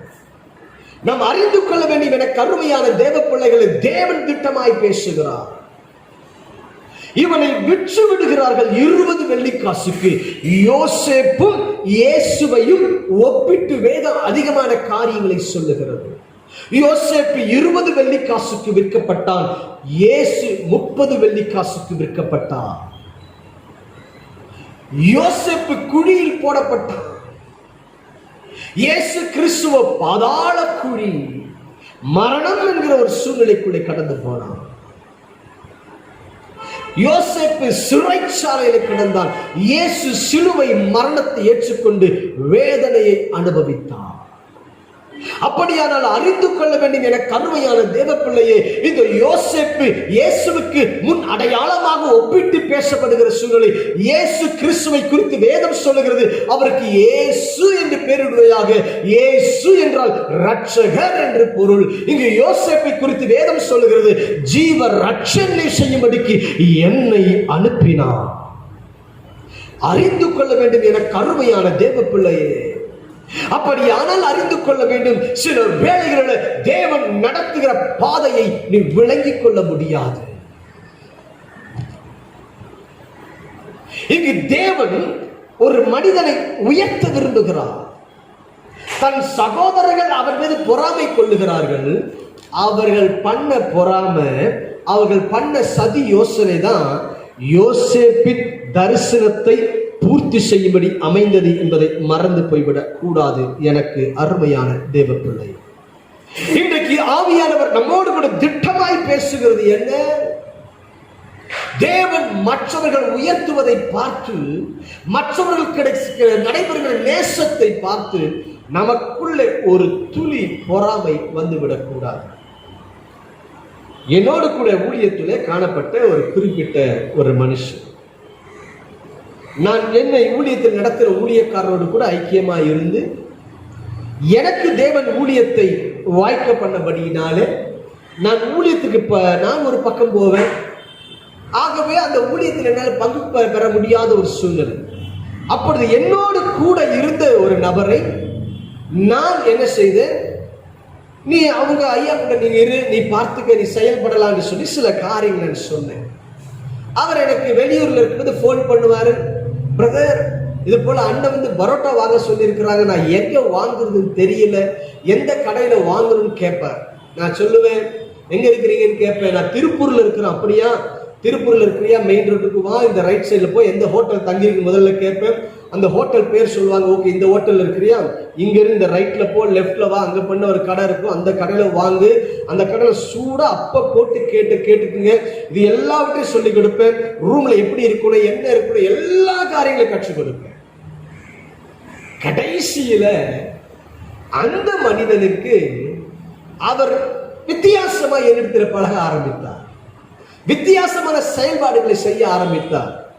எனக்கு ஒன்றும் தெரியாதது போல சில காரியங்களை செய்து சில காரியங்கள் சில பொறாமைகள் உண்டாக ஆரம்பித்தது அவருக்கு. நான் கண்டுகொள்ளல. தேவன் என் கருத்தில் கொடுத்த ஊழியத்தை நான் மாத்திரம் பார்த்து செய்து கொண்டே போயிருந்தேன். ஆனால் இந்த நாள் வரைக்கும் அதாவது என்னோடு கூட இருந்த ஒரு நபரை நான் அதற்கு பிறகு ஒரு நாள் சந்தித்தேன், அதோடு சந்திக்க முடியவில்லை. நாம் அறிந்து கொள்ள வேண்டும் என கருமையான தேவ பிள்ளையே, மற்றவர்களை தேவன் உயர்த்துவதை பார்த்து நமக்கு பொறாமை என்று எந்த சூழ்நிலை வந்துவிடக் கூடாது. என்னுடைய ஊழியத்திலே காணப்படுகிற ஒரு குறிப்பிட்ட ஒரு சகோதரருக்கு ஒரு காணிக்கை ஜெபத்தை கொடுத்தார்கள். ஒரு குறிப்பிட்ட ஊழியத்தில் அவர் காணிக்கை ஜெபத்தை செய்து கொண்டிருக்கிறார்.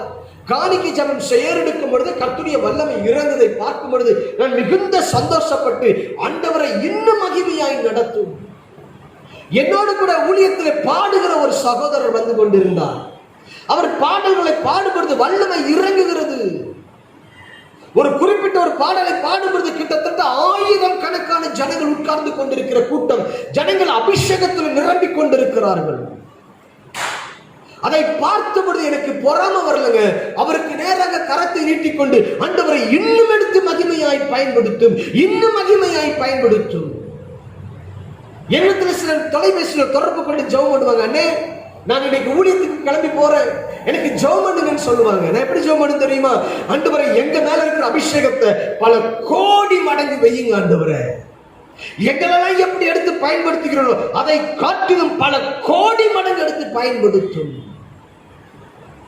இந்த ஊழியத்தின் மூலமாக உண்டான ஊழியர்கள் இன்னைக்கு அற்புத அடையாளத்தோடு ஊழியத்தை செய்யும் பொழுது இடத்துல போன் பண்ணி பேசுவாங்க.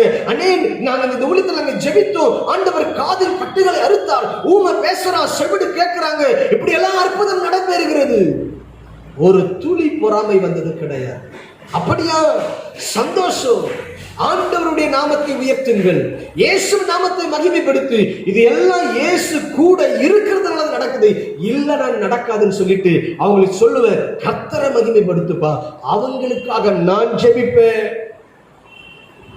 பொறாமை வரலங்க. அல்லேலூயா. எனக்கு அருமையான தேவப்பிள்ளை அறிந்து கொள்ள வேண்டும். தேவன் கொடுத்திருக்க சபையில, தேவன் கொடுத்து நடத்துகிற ஊழியத்தில் பாடுகிற பிள்ளைகளுக்காய் நான் தேவ சமூகத்தில் உபவாசம் இருக்கிறேன். அது இன்றைக்கு தான் அவங்களுக்கே தெரியும். பாடுகிற பிள்ளைகள் 4 பேர் பாடுறாங்களா, 5 பேர் பாடுறாங்களா, அந்த 4 பேருக்காக இசை வாசிக்கிற சகோதரருக்கு சேர்த்து சரிங்க, நான் வாரத்தில் ஒரு நாளை நான் அவர்களுக்கு நியமிக்கிறேன். அது இன்னைக்கு தான் அவங்களுக்கு தெரியும். ஏன் தெரியுமா? அவர்களுக்குள் எந்த ஒரு காரியம் வந்து விடக்கூடாது. அவங்க வல்லமையாய் தேவன் எடுத்து பயன்படுத்த வேண்டும். அவர்கள் அக்கினியாய் எடுத்து பயன்படுத்த வேண்டும். அவர்கள் மூலமாய் அக்கினி புறப்படுங்க. பால்ராஜ் காலம் முடிந்து பால்ராஜ் செத்து போயிட்டா இந்த ஊழியம் சாகக்கூடாதுங்க. இந்த ஊழியத்தில் அடுத்து வருகிற நபர்கள் தேவனுக்கு எழுந்து நிற்க வேண்டும். தேவன் மகிமைப்பட வேண்டும்.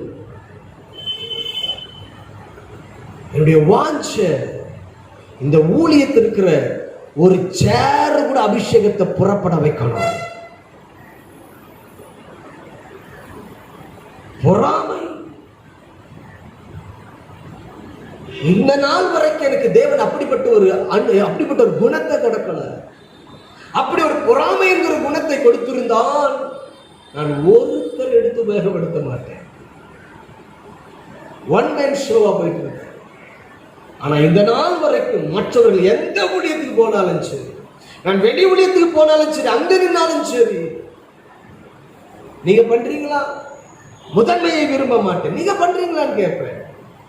அதுதான் ஊழியம். அல்லேலூயா, அல்லேலூயா. அறிந்து கொள்ள வேண்டும் என கருமையான தேவ பிள்ளையே. ஒரு பிணத்துக்கு முன்பதாக நடனம் ஆடின ஒரு சகோதரனை கர்த்தர் எடுத்து இன்றைக்கு மகிமையாய் நடத்தி ஒரு 2 சபைகளை ஸ்தாபிக்க வைத்து தேவன் மகிமையாய் நடத்தி கொண்டு இதே அபிஷேகத்தை கர்த்தர் புறப்பட வைத்து கர்த்தர் கிரியை செய்து கொண்டிருக்கிறார பார்த்து பொறாம வரலங்க. நான் முதல் இந்த குறிப்பிட்ட ஒரு சகோதரனை வீட்டுக்கு போகும்பொழுது அந்த வீடு ஒரு ஓலை கொட்டா, உள்ள உட்கார கூட இடம் இல்லை, அப்படிப்பட்ட ஒரு சூழ்நிலை இருந்த வீட்டுக்குள்ள நான் இன்னைக்கு போய் பார்க்கும் பொழுது அவங்க ஆசீர்வதிக்கப்பட்டிருக்கும் பொழுது எனக்கு பொறாமை வரவில்லை. கண்கள் குளமாய் மாற ஆரம்பித்தது. அன்னைக்கு அவங்க வீட்டுக்கு இதை கூட்டு போறதுக்கு வெட்கப்படுவாங்க. ஐயா எங்க வீட்டுக்கு வர வேணாம்னு சொல்லிட்டு மீறி அவங்க வீட்டுக்கு போய் நின்று ஜெபம் பண்ணிட்டு வருவேன். இன்னைக்கு அவர்கள் ஆசீர்வதிக்கப்பட்டிருக்கிறதை பார்க்கும் பொழுது, தேவன் அவர்களை நேசிக்கிறதை பார்க்கும் பொழுது கொஞ்சம் பொறாமலாம் வரல. எனக்கு எதுவுமே பொறாம வரல. தேவன் அவர்களை நடத்துகிறார். ஆமென். அல்லேலூயா, அல்லேலூயா. கர்த்தர் நல்லவர், கர்த்தர் நல்லவர். எனக்கு அருமையான தேவ பிள்ளைகள், இதுதான் தேவன் நம்மை ஆவிக்குரிய ரீதியிலே நடத்துகிற பாதை. தேவன் எதிர்பார்க்கிற குணம்.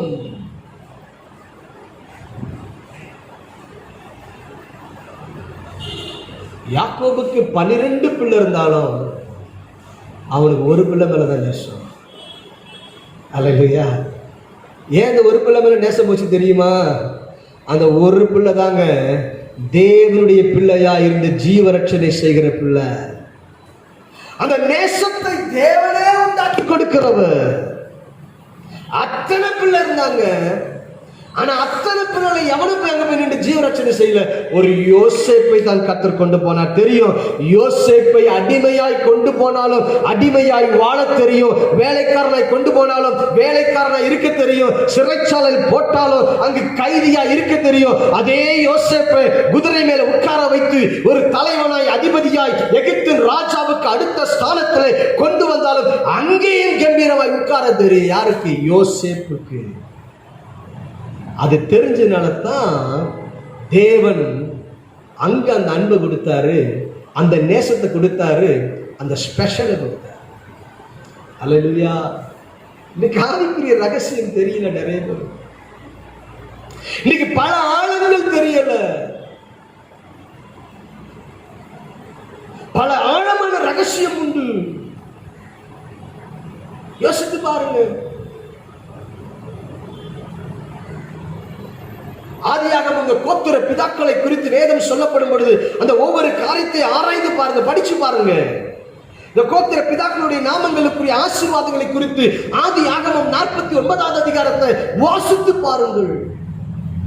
யோசேப்புக்கு சொல்லப்பட்டிருக்கும், அவன் கனி தரும் செடி, அவன் கனி தரும் செடி என்று வேதம் சொல்லுகிறது. யாருங்க திராட்சை செடி? என் ஆண்டவராகிய இயேசு கிறிஸ்து திராட்சை செடி. யோசேப்பு இயேசுவுக்கு முன்னடையாளம், ஒப்பிட்டு காணப்பட்ட அடையாளம். புரிஞ்சுக்குங்க. ஹல்லேலூயா. எனக்கு அருமையான தேவ பிள்ளையை அறிந்து கொள்ள வேண்டும். பொறாமை என்பது எந்த மனிதன் மேல வரக்கூடாது. நேசம் அதிகமா கிடைக்குதா? பொறாமை வரக்கூடாது. அன்பு அதிகமா கிடைக்குதா? இன்னொருத்தருக்கு பொறாமை வரக்கூடாது.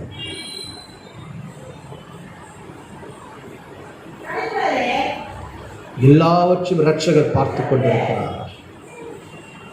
நியாயாதிபதி சகலத்தையும் கவனிக்கிறவர். அவர் பார்வைக்கு ஒன்றையும் மறைக்க முடியாது.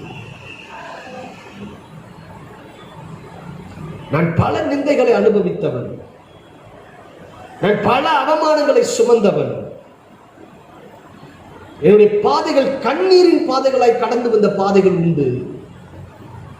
ஆனா என்ன கண்ணீரின் பாதையில கொண்டு போனவர்களை இன்றைக்கு மறுபடியும் என் அண்டையில கர்த்தர் கொண்டு வந்து கொண்டிருக்கிறார். அப்படிப்பட்டவங்களை பார்க்கும் பொழுது கூட என்ன அடிக்கணும்னு சொல்லிட்டு, என்ன தாக்கணும்னு சொல்லிட்டு பிளான் போட்டவங்களை கூட இப்ப என் கையில கொண்டு வந்து கொடுத்துருக்கிறார். அவங்களுக்கு நான் ஜெபிக்கிறேன். பொறாமை கொள்ள இப்ப அவங்க எந்த ஒரு சூழ்நிலையை பார்த்து, ஏன் தெரியுமா? தேவனுக்கு தெரியும் நீ ஜீவரட்சணை பண்ணுவாய். அல்லேலூயா. நான் அவர்களை பார்த்து சொன்னேன், உங்களுக்காக எத்தனை நாள் ஜெபம் பண்ணிருக்கேன் தெரியுமா? உன் சகோதரிக்காக நான் எத்தனை நாள் ஜெபித்திருக்கிறேன் தெரியுமா? உன் சகோதரின் வாழ்க்கையில நன்மை நடக்க வேண்டும் என்று சொல்லி நான் எத்தனை காலங்கள் ஜெபித்திருக்கிறேன் தெரியுமா? உன் சகோதரின் சாப கட்டுகள் உடைய வேண்டும் என்று சொல்லி எத்தனை நாட்கள் நான் தேவ சமூகத்தில் போராடி இருக்கிறேன். அதுதான் அன்பு, தேவனுடைய அன்பு. இதைதான் ஊழியத்தில் செய்து கொண்டிருக்கிறோம். அப்ப என்ன? ஒன்று, மற்றவர்கள் ஆசீர்வதிப்பதை கண்டு பொறாமை வரக்கூடாது. ஒருவருக்கு அதிகமான நேசம் கிடைப்பதை பார்த்து பொறாமை வரக்கூடாது. அந்த நேசம் கர்த்தரால் கொடுக்கப்படுகிற நேசம். அறிந்து கொள்ள வேண்டும். ஒரு பிளான் வச்சிருந்தாருன்னா தான் பிளானோட நடத்துவார். அதை அறிந்து கொள்ள வேண்டும். மூன்றாவதாக சங்கீதம் 106வது சங்கீதம் 16-17. பாளையத்தில் அவர்கள் மோசேயின் மேலும் ஆரோன் மேலும் கர்த்தருடைய பரிசுத்தனாகிய ஆரோனின் மேலும் பொறாமை கொண்டார்கள். எனக்கு அருமையான தேவ பிள்ளைகளை, இந்த வசனத்தை நாம் வாசிக்கும் பொழுது நன்கு கவனிக்க வேண்டிய ஒரு காரியம் பாருங்க. இங்க தெளிவா இந்த வசனம் சொல்லுகிறது. 16-17 வாசிக்கிற பாருங்க. பாளையத்தில் அவர்கள் மோசேயின் மேலும் கர்த்தருடைய பரிசுத்தவானாகிய ஆரோன் மேலும் பொறாமை கொண்டார்கள். வசனம் எவ்வளவு அழகா சொல்லுது பாருங்க. மோசே மேல ஆரோனை குறித்து வேதம் சொல்லுது பாருங்க. பரிசுத்தவான். எவ்வளவு ஆழ பாருங்க. வேதம் ஒரு மனிதனுக்கு சர்டிபிகேட் கொடுக்குது. அவ்வளவு உன்னதமான வார்த்தை. பொறாமை கொண்டார்கள். 17. பூமி பிளந்து தாத்தானை விழுங்கி ஆபிராமின் கூட்டத்தை மூடி போட்டது. இது எதை குறிக்கிறது தெரியுங்களா? மற்றவர்களை தேவன் எடுத்து உபயோகப்படுத்துவதை கண்டு பொறாமை. இங்கு தாத்தானுக்கும் ஆபிராமுக்கும் பொறாமை வந்தது. என்ன பொறாமை? என் நாகமம் புஸ்தகம் 16வது அதிகாரம் 1-3 வரை வாசிக்க கேட்போம். லேவிக்கு பிறந்த கோகாத்தின் குமாரனாகிய இத்சேயரின் மகன் கோராகு என்பவன் ரூபன் வம்சத்தில் உள்ள எலியாவின் குமாரராகிய தாத்தானையும் அபிராமையும் பேலேத்தின் குமாரனாகிய ஓனனையும் கூட்டிக் கொண்டு இஸ்ரவேல் புத்திரரில் சபைக்கு தலைவர்களும் சங்கத்துக்கு அழைக்கப்பட்டவர்களும் பிரபலமானவர்களும் ஆகிய 250 பேர்களோடு. இவன் மட்டும் கிடையாதுங்க, இவன் கூட ஒரு 250 பேரை சேர்த்துக்கிட்டான். கூட மோசேக்கு முன்பாக எழும்பி மோசேக்கும் ஆரோனுக்கும் விரோதமாக கூட்டம் கூடி அவர்களை நோக்கி, நீங்கள் மிஞ்சி போகிறீர்கள், சபையார் எல்லோரும் பரிசுத்தமானவர்கள், கர்த்தர் அவர்கள் நடுவில் இருக்கிறாரே, இப்படி இருக்க கர்த்தருடைய சபைக்கு மேலாக உங்களை ஏன் உயர்த்துகிறீர்கள் என்றார்கள். சபைக்கு மேலாக உங்களை ஏன் உயர்த்துகிறீர்கள்? உயர்வு கர்த்தர் கொடுப்பது, அபிஷேகம் கர்த்தர் கொடுப்பது, அபிஷேகித்தவர் கர்த்தர் கொடுப்பது, ப்ரமோஷன் கர்த்தர் கொடுப்பது. அல்லேலூயா. உங்க பக்கத்துல உள்ள பார்த்து சொல்லுங்க, ப்ரமோஷன் கர்த்தர் கொடுப்பது. அல்லேலூயா. உயர்வு கர்த்தர் கொடுத்ததுங்க. மோசே என்ன ஊழியத்துக்கு வரேன்னு சொன்னானா? இல்ல, அவன் ஆடு மேய்ச்சல் கடந்தவங்க, எகிப்திலே நல்ல வசதியோடு இருந்தவன். ஆனால் ஒரு கொலை நிமித்தமாக அவன் வனாந்தரத்தில் அனுப்பப்பட்ட பிறகு 40 வருஷம் ஆடுகளை மேய்த்துக் கொண்டு அப்படியே காணப்பட்ட இந்த மோசே தேவன் சந்திக்கிறார் என்கிற முச்செடியில். அவன் கையில ஊழியத்தை கொடுத்த ஜனங்களை மீட்டு கொண்டு வரும்படி நடத்துகிறார், நடத்தி கொண்டு வருகிறான். மோசேக்கு அடுத்த ரேங்க்ல வர வேண்டியவன் இந்த கோராகு, யோசுவா அல்ல. மோசேக்கு அடுத்து இந்த கோராகு தான் வரணும். இந்த கோராகு செய்தது என்ன? பொறாமை. நீங்க ரொம்ப ஓவரா பண்றீங்க, நீங்க ரொம்ப ஓவரா போறீங்க, நீங்க ரொம்ப உங்களை உயர்த்திக்கிறீங்க. ஹலோ, கர்த்தருடைய ஊழியக்காரன், கர்த்தருடைய மனுஷன் தேவன் வைராக்கியமாய் நிற்பார்.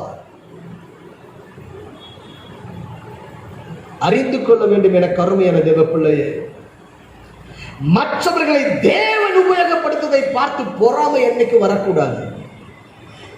நீங்க சொல்லுவாங்க ஆட்கள், சிலர் இருக்கிறாங்க என்கிட்டே சொல்லுவாங்க, சிலர் போன் பண்ணி இந்த மிஸ்டேக், அந்த மிஸ்டேக், அந்த மிஸ்டேக், இதுக்கு எதுன்னு சொல்லிட்டு நான் ஒன்னே யோசிப்பேன். அதுக்கு பிறகு என்ன இவங்களுக்கு ஒரு நலமாய் பார்க்கக்கூடிய ஒரு எண்ணம். அல்லேலூயா. ஒரு காரியத்தை நலமா, பெஸ்டா, குட்டா பார்க்கணும். அல்லேலூயா. நாம் அறிந்து கொள்ளக்கூடிய காரியம் என்ன? ஒரு தேவன் கல்லாதவர்களை எடுத்து கர்த்தர் உபயோகப்படுத்துகிறாரா பார்த்து சந்தோஷப்படு. மற்றவர்கள் மூலமாக அற்புதங்கள் நடைபெறுகிறதா பார்த்து சந்தோஷப்படு. மற்றவர்களை கொண்டு கர்த்தர் மகிமையை பயன்படுத்துவதை பார்க்கிறாயா, சந்தோஷப்படு. பொறாமை மட்டும் கொள்ளாது. அப்படி பொறாமை கொண்டா என்ன நடக்கும் தெரியுமா? பூமி 2ஆய் பிளக்கும், உன்னை விழுங்கி போட்டு விடும். வேதம் அதுதான் நடைபெற்றது. சங்கீதம் புஸ்தகம் 106:17 வசனம் அதுதான் சொல்லுகிறது. கோராகும் ஆபிராகும் தாத்தான் ஆபிராம் பூமி 2ஆ பிளந்துச்சு, அப்படியே விழுங்கி போட்டுடுச்சு. அதுதான் நடந்துச்சு. கர்த்தர் அங்கு முன் நின்று நிற்பார் என்று மறந்து போய்விடக்கூடாது. பொறாமை என்பது எந்த தேவ பிள்ளைகள் வாழ்க்கையிலே வந்துவிடக்கூடாது. மற்றவர்களை கர்த்தர் எடுத்து உபயோகப்படுத்துகிறாரா, சந்தோஷப்படுங்க. அதற்கு என்ன உற்சாகப்படுத்த முடியும், அதற்கு என்ன காரியத்தை செய்ய முடியும், அதை செய்யுங்க. அதை விட்டுட்டு 4 காரியத்தை பண்ணிட்டு இருக்க வேண்டாம். இது ஜெபத்திற்கு பெரிய எதிரி. உன்னை ஜெபிக்க விடாது. நீ முழங்கால போட்டா இந்த ஆவி போராடும், தூங்குனா போராடுங்க. இந்த ஆவி உன்னை தூங்கவே விடாது. ஏன் தெரியுமா? உன்னை எலும்பு உருக்கணும், உன்னை ஒண்ணுலாம ஆக்கணும். இந்த டிவி வியாதி வந்தவங்க பார்த்துருக்கிறீங்களா? அதை போல மாற்றிவிடும் இந்த பொறாமை. தெரிஞ்சுக்கீங்க, அதுதான் பொறாமையோட வெளிப்பாடு. அப்படிப்பட்ட காரியங்கள் எந்த தேவ பிள்ளைகள் வாழ்க்கையில் இருக்கக்கூடாது. உன் ஜெபத்தை டிவி வியாதி வந்தது போல மாத்திரும்.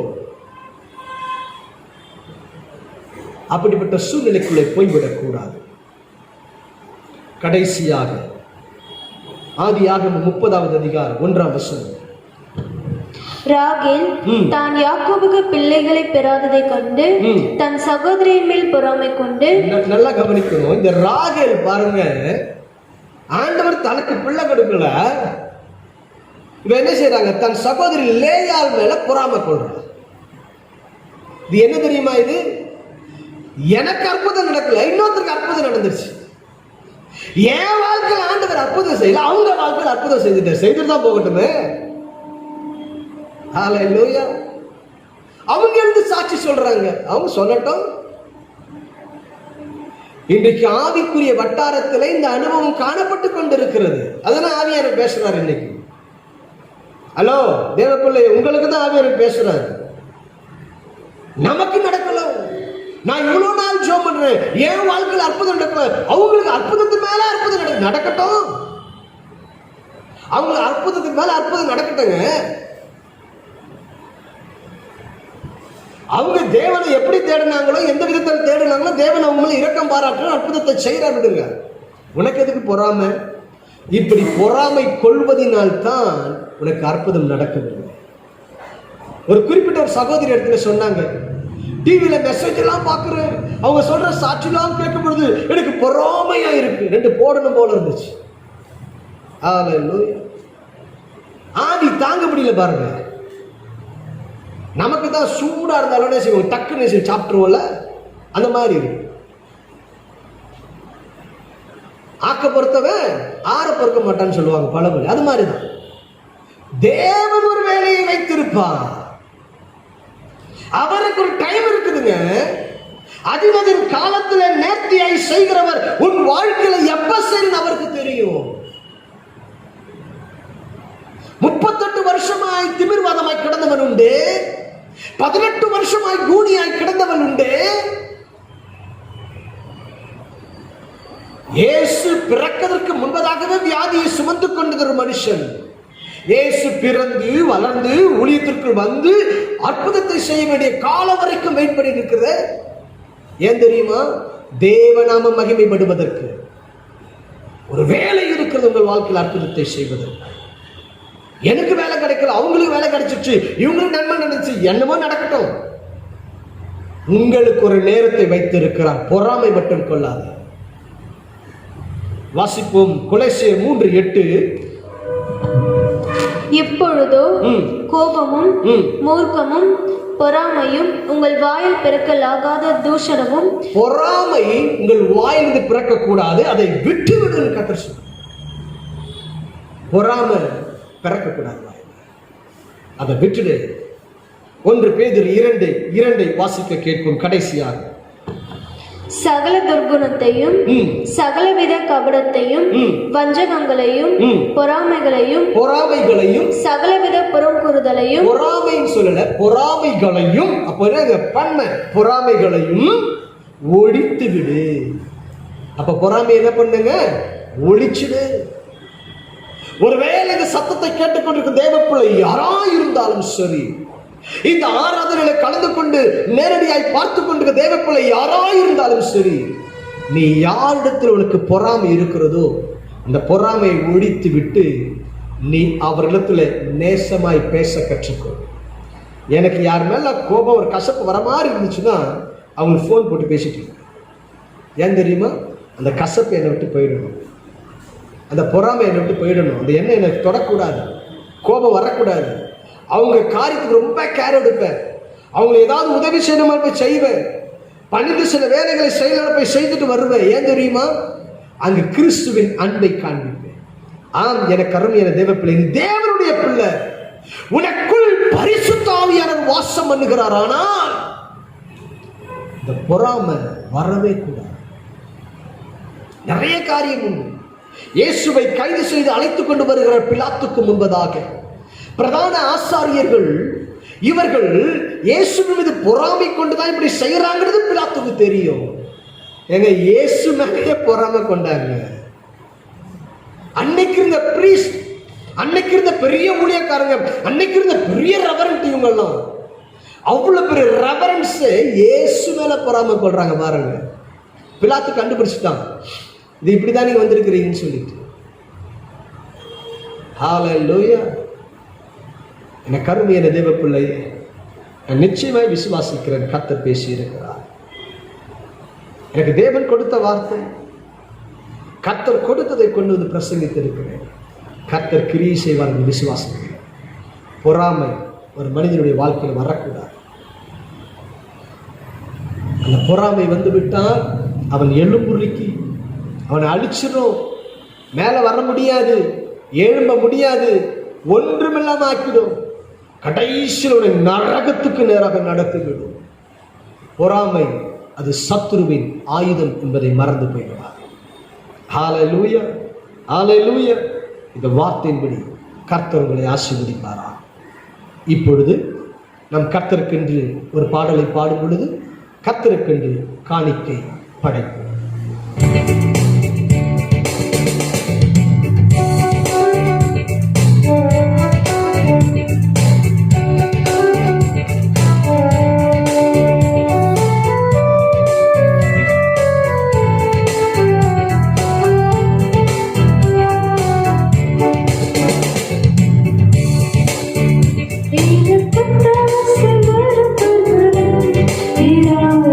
கண்களை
காணிக்கைக்கு நாம் ஜெபிக்கலாம். மகா இரக்கமும் கிருபையும் நிறைந்த எங்கள் நல்ல ஆண்டவரே, உம்மை நாங்கள் துதிக்கிறோம், ஸ்தோத்தரிக்கிறோம்.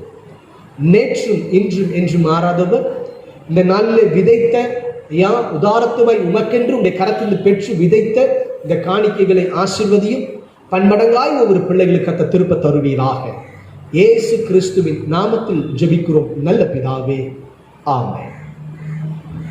வருகின்ற வாரத்தில் பிறந்த நாட்கள், திருமண நாட்கள், நன்மையான நாட்கள் காண்கிற இருப்பீர்களானால் நீங்கள் இருக்கின்ற இடத்தில் எழுந்து நிற்கும்படி கேட்டுக்கொள்கிறேன். நான் உங்களுக்காக நான் ஜெபிக்கிறேன். மகா இரக்கமும் கிருபையும் நிறைந்த நல்ல ஆண்டவரே, வருகின்ற வாரத்தில் நன்மையான நாட்களை காண்கிற பிள்ளைகளை பிதா குமாரன் பரிசுத்தாவின் நாமத்தினாலே வாழ்த்தி ஆசீர்வதிக்கிறோம். தேவரீர் உடைய எல்லா வாக்கு தத்தங்கள் இயேசுவின் நாமத்தினால் சொந்தமாவதாக நான் ஜெபிக்கிறேன். உமக்கென்று பிள்ளைகள் கனி கொடுக்க, உமக்கென்று சாட்சிகள் இருக்க கிருபை செய்யும். எந்த பலவீனம், வியாதிகள், சோர்வுகள் பிள்ளைகளை நெருங்காதபடி கர்த்தர் பாதுகாத்துக் கொள்ளும். தேவனுக்குள் நடத்துவீராக. இயேசுவின் நாமத்தில் ஜெபிக்கிறோம் நல்ல பிதாவே, ஆமென். இப்பொழுது நாம் யாவரும் எழுந்து நிற்போம். கடைசியா நாம் ஜெபிக்கலாம். பொறாமை நமக்குள் காணப்படக்கூடாது. இந்த செய்தியை பார்த்து கொண்டிருக்கிற தேவ பிள்ளையே, ஒருவேளை உனக்குள் யார் மீதாவது பொறாமை இருந்திருக்குமானால் இன்றைக்கு தேவ சமூகத்தில் உங்களை ஒப்பு கொடுங்க. கர்த்தர் இறங்கி அற்புதத்தை செய்வார். உங்கள் வாழ்க்கையின் சூழ்நிலைகளை கர்த்தர் மாற்றுவார். நீங்க நினைக்கலாம், ஏன் இது தடையா இருக்கு, ஏன் இந்த காரியம் இப்படி இருக்கு? நமக்குள் இருக்கிற பொறாமையை அதை அப்படி நிறுத்தி வைத்திருக்கிறது. ஏன் என் எதிர்காலம் ஆசீர்வதிக்கப்படலை, ஆசீர்வாதமான வழிக்குள்ள போல? எனக்குள் இருக்கிற பொறாமை என் ஆசீர்வாதம், அதாவது என் எதிர்காலத்தை அடைத்து வைத்திருக்கிறது என்பதனை மறந்து போய்விடக்கூடாது. இப்பொழுதே நீங்க தேவ சமூகத்தை அறிக்கை செய்யுங்க. கர்த்தர் மன்னிக்கிறவர், அற்புதத்தை செய்வார். நாம் ஜெபிக்கலாம். மகா இரக்கமும் கிருபையும் நிறைந்த எங்கள் நல்ல ஆண்டவரே, இந்த சத்தியத்தை எங்களுக்கு நீ கொடுத்திருக்கிறேன். இந்த சத்தியத்தை கேட்டு இன்றைக்கு சமூகத்தில் ஐயா தேவரே, இப்ப ஜெப நிலையிலே காணப்படுகிற ஒவ்வொரு பிள்ளைகளுக்காக நான் ஜெபிக்கிறேன். இந்த பொறாமை என்கிறதான இந்த எண்ணம் இயேசுவின் நாமத்தினால் இந்த குணம் கடந்து போவதாக. இது ஜெபத்திற்கு மிக பெரிய எதிரியாய் காணப்படுகிறது ஆண்டவரே. இந்த பொறாமை எங்களுக்குள் இருந்தால் எங்கள் ஜெபமே பொறாமையாய் மாறிவிடுகிறது. தேவரின் ஒரு விசை இறங்கும். எங்களால் ஜெப அனுபவத்திற்குள்ளே போக முடியாதப்பா. ஒரு விசை ஐயா நாங்கள் அனுப்பா பொறாமை என்று எங்கள் வாழ்க்கையில காணப்பட்டு இருக்குமானால், ஐயோ எனக்கு அற்புதம் நடக்கல, மற்றவங்க அற்புதம் நடச்சதுன்னு சொல்லிட்டு எனக்குள்ள பொறாமை இருக்குமானால், தேவரின் என்னை மன்னிப்பீராக என்று சொல்லி தேவ சமூகத்தில் அறிக்கை செய்யுங்க. கர்த்தர் மன்னிக்கிறவர். மற்றவர்களை கர்த்தர் எடுத்து உபயோகப்படுத்துவதை கண்டு பொறாமை வந்திருந்தால், அதிகமான நேசம் ஒருவருக்கு கிடைப்பதை கண்டு பொறாமை வந்திருந்தால், மற்றவர்கள் ஆசீர்வதிப்பதை கண்டு பொறாமை வந்திருந்தால், தயவாய் என் கர்த்தர் ஒவ்வொரு பிள்ளைகளை மன்னிப்பீராக நாங்கள் ஜெபிக்கிறோம். அவர்கள் வாழ்க்கையை ஆசீர்வதியும். உமக்கென்று எழும்பி அவர்கள் வாழ்க்கைகள் கட்டப்பட கர்த்தர் கிருபை செய்யும். தேவகரம் கிருபையின் கரம் கூட இருக்கட்டும். இயேசு கிறிஸ்துவின் நாமத்தில் ஜெபிக்கிறோம் எங்கள் ஜீவனுள்ள நல்ல பிதாவே, ஆமென், ஆமென். நாம் யாவரும் சேர்ந்து சொல்வோம். என் ஆத்துமாவே கர்த்தரை ஸ்தோத்திரி, என் முழு உள்ளமே பரிசுத்த நாமத்தை ஸ்தோத்திரி. என் ஆத்துமாவே கர்த்தரை ஸ்தோத்திரி, அவர் செய்த சகல உபகாரங்களை மறவாதே. பிதாவாகிய தேவனுடைய கிருபையும், குமாரனாகிய இயேசு கிறிஸ்துவின் அன்பும், பரிசுத்த ஆவியானுடைய அன்பின் இன்று என்று சதா காலமும் நம் அனைவரும் தங்கி தாபரிப்பதாக. ஆமென். God bless you. கர்த்தர் உங்கள் ஒவ்வொருவரை ஆசீர்வதிப்பாராக. ஆமென்.